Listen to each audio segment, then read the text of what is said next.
Hello friends, स्वागत है आपका हमारे YouTube channel study smart IQ में। और मैं हूं सवा परवीन और आज हम फिर पढ़ने जा रहे हैं आरआरबी ग्रुप डी 2025 के लिए जीके जीएस की क्लास, जिसमें हम डिस्कस कर रहे हैं प्रीवियस ईयर क्वेश्चन। और ये हमारी क्लास 40 है और इससे पहले हम 39 क्लासेस कर चुके हैं। और आज इस क्लास में हम पढ़ेंगे 8 सितंबर 2022 शिफ्ट 1 के जीके जीएस के प्रीवियस ईयर क्वेश्चन के एमसीक्यू। सो आई होप आपको ये वीडियो पसंद आए और ऐसे ही वीडियो देखने के लिए हमारे चैनल को लाइक करें, शेयर करें और सब्सक्राइब करना ना भूलें। तो चलिए स्टार्ट करते हैं क्लास। फर्स्ट है, गंगोत्री से शुरू होने वाली कौन सी भारतीय नदी मानवीय गतिविधियों और उद्योगों द्वारा बड़े पैमाने पर प्रदूषित है? तो गंगोत्री से शुरू होने वाली कौन सी भारतीय नदी जो कि मानवीय गतिविधियों और उद्योगों द्वारा बड़े पैमानों पर प्रदूषित है? तो यह नदी है गंगा नदी। राइट आंसर है ऑप्शन ए, गंगा नदी। यह बड़े पैमाने पर प्रदूषित है। ओके, हम बात करें गंगा नदी की, तो गंगा नदी ये कहाँ से निकलती है? तो यह निकलती है उत्तराखंड के उत्तरकाशी जिले में स्थित गंगोत्री ग्लेशियर से निकलती है। गंगोत्री ग्लेशियर से यह निकलती है। गंगा नदी यह देवप्रयाग में अलकनंदा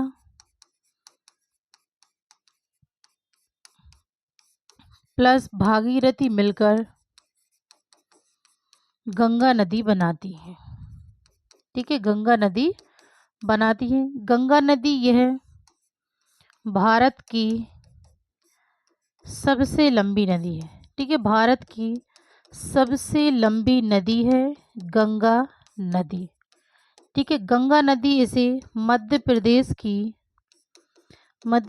की जीवन रेखा कहा जाता है। ठीक है, गंगा नदी को मध्य प्रदेश की जीवन रेखा कहा जाता है। ओके, अब हम बात करें ऑप्शन में ब्रह्मपुत्र नदी। तो ब्रह्मपुत्र नदी ये कहाँ से निकलती है? तो यह निकलती है तिब्बत में मानसरोवर झील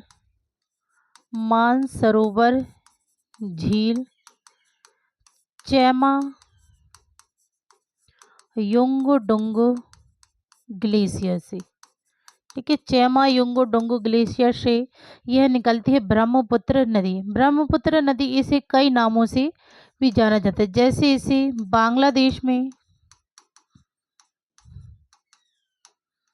बांग्लादेश में इसे कहते हैं दिहांग। ठीक है, और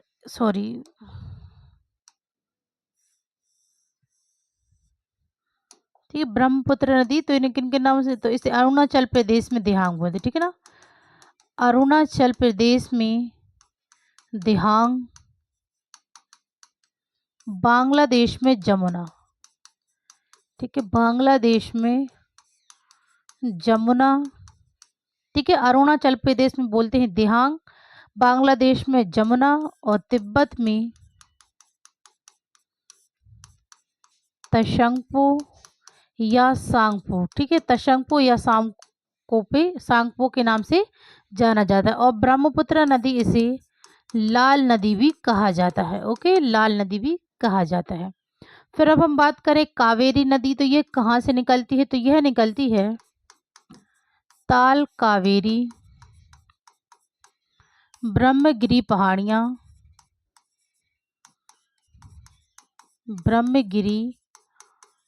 पहाड़ियाँ कोडागू जिला कर्नाटक से यह निकलती है।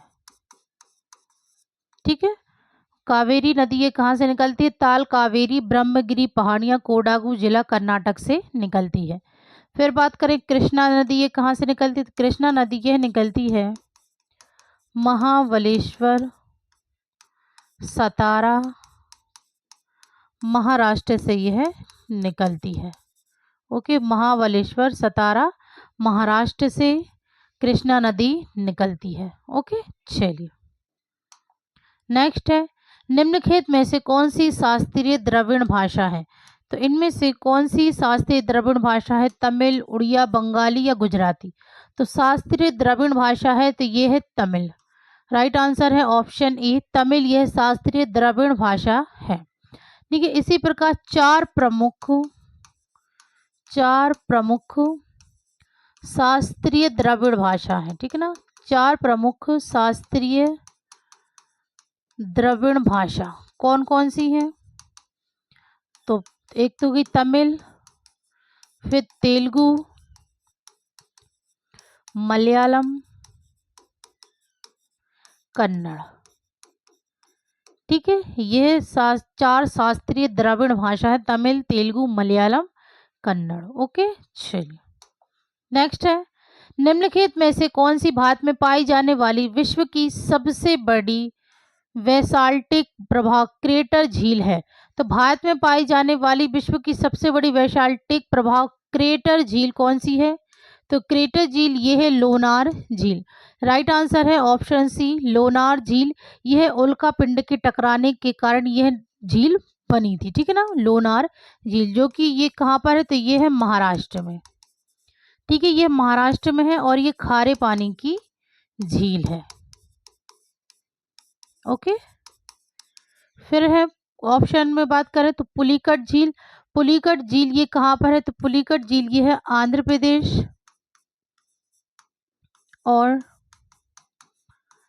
तमिलनाडु राज्य में स्थित है। ठीक है, आंध्र प्रदेश और तमिलनाडु राज्य के बीच स्थित है पुलिकट झील। ठीक है, और यह भारत की दूसरी सबसे बड़ी खारे पानी की झील है। ठीक है, खारे पानी की झील है। ओके, पुलिकट झील भारत की दूसरी सबसे बड़ी। ठीक है, फिर बात करें बुलर झील। बुलर झील ये कहाँ पर है? तो यह जम्मू कश्मीर में है। ओके, यह जम्मू कश्मीर में है और यह मीठे पानी की झील है। ओके, यह मीठे पानी की झील है और यह भारत की सबसे बड़ी मीठे पानी की झील है। ओके, भारत की सबसे बड़ी मीठे पानी की झील है बुलर झील जो कि जम्मू कश्मीर में है। ओके, फिर है लोकतक झील। तो ये कहाँ पर है? तो यह है मणिपुर में। ठीक है, यह मणिपुर में है और यह मीठे पानी की झील है। मीठे पानी की झील है। लोकतक झील पे एक तैरता हुआ नेशनल पार्क है। ठीक है, तैरता हुआ राष्ट्रीय उद्यान है। और ये कौन सा राष्ट्रीय उद्यान है? मणिपुर में लोकतक झील पर तैरता हुआ। तो ये है, एक मिनट, ये है केईबुल लामजाओ राष्ट्रीय उद्यान। ठीक है, जो कि एक तैरता हुआ नेशनल पार्क है लोकतक झील पर मणिपुर में। ओके, चलिए नेक्स्ट है, एक वाणिज्यिक मोटर के बारे में निम्नलिखित कथनों पर विचार करें। पहला है, यह स्थायी चुंबक के स्थान पर विद्युत चुंबक का उपयोग करता है। फिर है, यह नर्म लोहे की कोर का उपयोग करता है। निम्नलिखित में से कौन सा कथन सही है? तो एक वाणिज्यिक मोटर के बारे में ये दोनों ही कथन सही है, क्योंकि यह स्थायी चुंबक के स्थान पर विद्युत चुंबक का उपयोग करता है, तो ये सही है। फिर है, ये गर्म लोहे की कोर का उपयोग करता है, तो ये भी सही है। तो राइट आंसर होगा ए और बी दोनों सही हैं। ओके, आंसर 1 ए और बी दोनों सही हैं। नेक्स्ट है, भारतीय संविधान की 11वीं अनुसूची में डैश विषय सूचीबद्ध है। तो भारतीय संविधान की 11वीं अनुसूची में डैश विषय सूचीबद्ध हैं। तो 29 विषय सूचीबद्ध है। राइट आंसर है ऑप्शन डी 29 विषय। हम बात करिए 11वीं अनुसूची यह कब जुड़ी? तो यह जुड़ी थी 73वें संविधान संशोधन अधिनियम 1919 द्वारा 11वीं अनुसूची को जोड़ा गया था। ठीक है, 73वें संविधान संशोधन अधिनियम 1992 के द्वारा 11वीं अनुसूची को जोड़ा गया था। ठीक है, और इसमें त्रिस्तरीय पंचायती राज प्रणाली स्थित है। ठीक है, त्रिस्तरीय पंचायती राज व्यवस्था स्थित है। ठीक है, राज व्यवस्था संबंधित प्रावधान है। ओके, यह त्रिस्तरीय, इसमें 73वें संविधान संशोधन अधिनियम में त्रिस्तरीय पंचायती राज व्यवस्था संबंधित प्रावधान है। और ये त्रिस्तरीय पंचायती राज व्यवस्था कौन सी है? तो ये सबसे पहले है ग्राम पंचायत, फिर उसके बाद है पंचायत समिति, पंचायत समिति, और फिर है जिला परिषद। ठीक है, जिला परिषद, फर्स्ट सेकंड थर्ड। ठीक है, ये 3 स्तर हैं, ग्राम पंचायत, पंचायत समिति और जिला परिषद। ओके, चलिए नेक्स्ट है, एक बल्ब 12 वोल्ट की बैटरी से जोड़ने पर 5 एम्पियर की धारा खींचता है। बल्ब की शक्ति है, तो हमारे पास बल्ब दिया है वोल्ट 12 और बैटरी से जोड़ने पर 5 एम्पियर की धारा भी दी गई। अब हमें बल्ब की शक्ति बताना है कि कितनी आएगी। ठीक है, तो बल्ब की शक्ति P बराबर क्वेश्चन मार्क। ओके, फिर हमारे पास दिया है वोल्ट, तो वोल्ट कितना है? तो वोल्ट है 12 वोल्ट। ठीक है, फिर हमारे पास धारा कितनी है? धारा कितनी? तो धारा है हमारे पास 5 एम्पियर।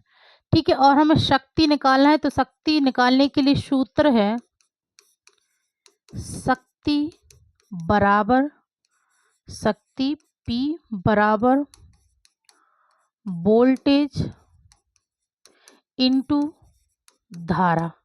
ठीक है, वोल्टेज यानी V इंटू धारा यानी I। ठीक है, तो वोल्टेज हमारे पास है 12 इंटू धारा है हमारे पास 5, तो इक्वल 12 इंटू 5 कितना होता है? तो ये होता है 60 वाट। राइट आंसर है ऑप्शन ए 60 वाट, ये हमारी शक्ति निकल कर आई है। ठीक है, तो इसके सूत्र से ही करेंगे। जब भी इसे पूछेगा कि बल्ब की शक्ति, तो शक्ति का सूत्र होता है P बराबर वोल्टेज इंटू धारा। ठीक है, तो उसको हमें सिर्फ मल्टीप्लाई करके ही आंसर निकाल देना है। ठीक है, चलिए नेक्स्ट है, निम्नलिखित में से किस देश में पुरुषों का T20 ICC विश्व कप 2021 आयोजित किया गया था? तो किस देश में आयोजित किया गया था? तो ये किया गया था ओमान, UAE में। राइट आंसर है ऑप्शन बी। अब हम बात करें ICC विश्व कप की शुरुआत, तो ICC की शुरुआत कब हुई थी? ठीक है, तो ICC की स्थापना सबसे पहले, तो इसकी स्थापना हुई थी 1909 में। और इसका मुख्यालय कहाँ पर है? मुख्यालय, तो इसका मुख्यालय है दुबई, संयुक्त राज्य अमेरिका। ठीक है, दुबई, संयुक्त राज्य अमेरिका।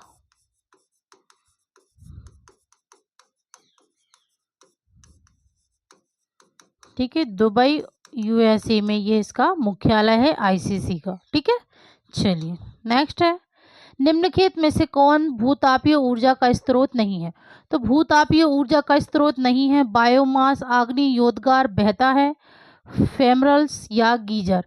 तो इसका भूतापीय ऊर्जा का स्रोत नहीं है, तो ये है बायोमास। ठीक है, नेक्स्ट है, नीचे दिए गए कथन पर विचार करें और सही उत्तर पहचानें। पहला कथन है, लवण और जल बनाने के लिए अम्ल और क्षार के बीच की अभिक्रिया को उदासीनी अभिक्रिया के रूप में जाना जाता है, तो ये तो सही है। फिर है कथन 2, एक उदासीनीकरण अभिक्रिया को इस प्रकार लिखा जा सकता है, अम्ल प्लस क्षार, लवण प्लस जल, तो ये भी सही है। तो यहाँ दोनों ही कथन सत्य हैं, तो राइट आंसर होगा ऑप्शन डी, दोनों कथन सही हैं। ओके, नेक्स्ट है, चिकित्सा सेवाओं के क्षेत्र में उत्कृष्टता के लिए कौन सा पुरस्कार दिया जाता है? तो चिकित्सा सेवाओं के क्षेत्र में उत्कृष्टता के लिए कौन सा पुरस्कार दिया जाता है? तो ये दिया जाता है धन्वंतरी पुरस्कार। Right answer option D, Dhanvantari पुरस्कार दिया जाता है चिकित्सा सेवाओं के क्षेत्र में। ओके, फिर बात करें बोरलॉग पुरस्कार कब दिया जाता है? तो ये दिया जाता है कृषि और पर्यावरण के क्षेत्र में। ओके, फिर है डेली मेमोरियल पुरस्कार, तो डेली मेमोरियल पुरस्कार ये दिया जाता है मनोवैज्ञानिक विज्ञान। ठीक है, मनोवैज्ञानिक विज्ञान स्तर के क्षेत्र में यह दिया जाता है। फिर है शांति स्वरूप भटनागर पुरस्कार। तो शांति स्वरूप भटनागर पुरस्कार यह दिया जाता है विज्ञान और प्रौद्योगिकी। ठीक है, विज्ञान और प्रौद्योगिकी में यह पुरस्कार दिया जाता है, शांति स्वरूप भटनागर पुरस्कार। ओके, नेक्स्ट है एक जलीय घोल X है जिसका pH 2.6 है, यह दर्शाता है कि घोल। तो घोल X है जिसका pH 2.6 और यह दर्शाता है कि घोल प्रकृति में अत्यधिक अम्लीय है। Right answer option B. Next है निम्नलिखित में से किस वेद को गीतों की पुस्तक, मंत्रों का वेद या गीतों का योग भी कहा जाता है? तो किस वेद को गीतों की पुस्तक, मंत्रों का वेद या गीतों का योग कहा जाता? तो ये कहा जाता है सामवेद को। राइट आंसर है ऑप्शन सी, सामवेद। नेक्स्ट है उत्पादन के किस चरण में सीमांत उत्पाद वक्र ऋणात्मक हो जाता है? तो उत्पादन के किस चरण में सीमांत उत्पाद वक्र ऋणात्मक हो जाता है? तो ये हो जाता है चरण 3 में। Right answer option B. Next है वायुमंडल में कार्बन डाइऑक्साइड की मात्रा है। तो वायुमंडल में कार्बन डाइऑक्साइड की मात्रा है 0.03%। Right answer option A. Next है वायुमंडल के उच्च स्तर पर ऑक्सीजन अणुओं पर कार्य करने वाली यूवी विकिरणों का उत्पाद क्या है? तो वायुमंडल के उच्च स्तर पर ऑक्सीजन अणुओं पर कार्य करने वाली यूवी विकिरणों का उत्पाद है ozone. Right answer option B, ozone. Next है भारत के पहले मत्स्य व्यवसाय इंक्यूबेटर का उद्घाटन केंद्रीय मत्स्य पालन, पशुपालन और डेयरी मंत्री द्वारा डैश में किया गया। तो भारत के पहले मत्स्य व्यवसाय इंक्यूबेटर का उद्घाटन केंद्रीय मत्स्य पालन, पशुपालन और डेयरी मंत्री द्वारा गुरुग्राम में किया गया है। राइट आंसर है ऑप्शन ए, गुरुग्राम। नेक्स्ट है पूरे भारत में 6000 OSC वन स्टॉप सेंटर पदाधिकारियों को मानसिक स्वास्थ्य प्रशिक्षण देने के उद्देश्य से स्त्री मनोरक्षा परियोजना मार्च 2022 में डैश द्वारा शुरू की गई। तो स्त्री मनोरक्षा परियोजना यह मार्च 2022 में किसके द्वारा शुरू की गई थी? तो यह की गई थी स्मृति जुबिन ईरानी द्वारा। Right answer option C. Next है निम्नलिखित में से कौन मानव उत्सर्जन तंत्र का हिस्सा नहीं है? मानव उत्सर्जन तंत्र का हिस्सा नहीं है मूत्रवाहिनी, मूत्राशय, श्वसनिका या मूत्रवाहिनी। तो मानव उत्सर्जन तंत्र का हिस्सा नहीं है श्वसनिका। Right answer option C. Next है फरवरी 2022 में महिला एवं बाल विकास मंत्रालय भारत सरकार ने PM केयर्स फॉर चिल्ड्रंस योजना को डैश तक बढ़ा दिया था। तो महिला एवं बाल विकास मंत्रालय भारत सरकार ने PM केयर्स फॉर चिल्ड्रन योजना को 28 फरवरी 2022 तक बढ़ा दिया था। Right answer option C. Next है निम्नलिखित में से कौन सा बैंक वैश्विक हैकाथॉन हार्डिगर 2021 परिवर्तन के लिए नवाचार का आयोजक था, जिसका विषय स्मार्ट डिजिटल पेमेंट्स था? स्मार्ट डिजिटल पेमेंट था। तो ये कौन सा बैंक था? तो ये था भारतीय रिजर्व बैंक। राइट आंसर है ऑप्शन ए, भारतीय रिजर्व बैंक। नेक्स्ट है मेंडलीव का आवर्त नियम आवर्त सारणी में डैश की स्थिति की व्याख्या नहीं कर सका है। तो मेंडलीव की आवर्त नियम आवर्त सारणी में किस स्थिति की व्याख्या नहीं कर सका? तो ये नहीं कर सका है समस्थानिक की स्थिति का पता। Right answer option C. Next है भारतीय संविधान के अनुच्छेद 148 के तहत स्थापित किस संवैधानिक प्राधिकरण को केंद्र और प्रत्येक राज्य और केंद्र शासित प्रदेश की सरकार की प्राप्तियों और व्यय का लेखा परीक्षण करने की शक्ति है? तो संविधान के अनुच्छेद 48 के तहत स्थापित किस संवैधानिक प्राधिकरण को? तो ये है भारत के नियंत्रक एवं महालेखा परीक्षक को केंद्र और प्रत्येक राज्य और केंद्र शासित प्रदेश की सरकार की प्राप्तियों और व्यय का लेखा परीक्षण करने की शक्ति है। ठीक है, भारत के नियंत्रक एवं महालेखा परीक्षक को। Right answer option D. Next है गर्भ निरोधक गोलियां जन्म नियंत्रण में किस प्रकार सहायक होती हैं? तो गर्भ निरोधक गोलियां जन्म नियंत्रण में सहायक होती हैं, अंडाशय से अंडों के निकलने को रोककर। Right answer option C. Next है, धावन सोडे का उपयोग निम्नलिखित में से किस यौगिक के निर्माण में किया जाता है? तो धावन सोडे का उपयोग किया जाता है बोरेक्स। राइट आंसर है ऑप्शन ए, धावन सोडे का उपयोग बोरेक्स यौगिक के निर्माण में किया जाता है। नेक्स्ट है, दो समान बल्ब 4 वोल्ट की बैटरी से समानांतर में जुड़े हुए हैं।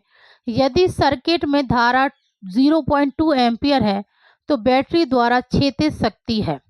तो अभी आगे ही मैंने ऐसा क्वेश्चन करवाया है, तो आपको उसी को देखकर ये भी वैसे ही सॉल्व करना है। तो आप ये मुझे कमेंट में आंसर करके देंगे। ओके, चलिए नेक्स्ट है, निम्नलिखित में से किस टीम ने टाटा इंडियन प्रीमियर लीग 2022 जीता था? तो किस टीम ने टाटा इंडियन प्रीमियर लीग 2022 जीता था? तो ये जीता था गुजरात टाइटंस ने। राइट आंसर ऑप्शन ए।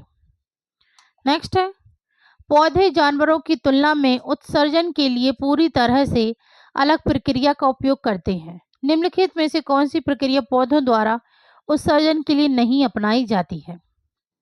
तो पहला है पत्तियों के माध्यम से विषाक्त पदार्थों का छानकर। तो यह सही है, ठीक है, क्योंकि इस प्रक्रिया पौधों द्वारा उत्सर्जन के लिए नहीं अपनाई जाती है। ठीक है, बाकी है बाष्पोजन द्वारा अतिरिक्त जल बाहर निकालकर, तो ये इसकी प्रक्रिया है। ठीक है, फिर कुछ अपशिष्ट मिट्टी में उत्सर्जित करते हैं, तो इससे भी होता है उपयोग। फिर है अपशिष्ट उत्पादों को रिक्तताओं में संग्रहित करके। तो ये जो 3 है बी सी डी, ये पौधे जानवरों की तुलना में उत्सर्जन के लिए पूरी तरह से अलग प्रक्रिया का उपयोग करते हैं। ठीक है, और राइट आंसर है इसका ऑप्शन ए कि पत्तियों के माध्यम से विषाक्त पदार्थों को छानकर यह पौधों द्वारा उत्सर्जन के लिए नहीं अपनाई जाती है। Right answer option A. Next है, यौगिक CH3OH का अगला समरूप सदस्य क्या होगा? तो यौगिक CH3OH का अगला समरूप सदस्य होगा C2H5OH। Right answer option D. Next है, भारत में डैश की आबादी को खत्म करने के प्रमुख कारणों में से एक दवा डिक्लोफेनिक है। तो यह किसकी आबादी को खत्म करने के प्रमुख कारणों में से है? एक सींग वाला गैंडा, गौरैया, गिद्ध, काला हिरण। तो यह है गिद्ध की आबादी को खत्म करने के प्रमुख कारणों में से एक दवा डिक्लोफेनिक भी है। ओके, नेक्स्ट है, आधुनिक आवर्त सारणी में निम्नलिखित लक्षणों को सम्मिलित कीजिए।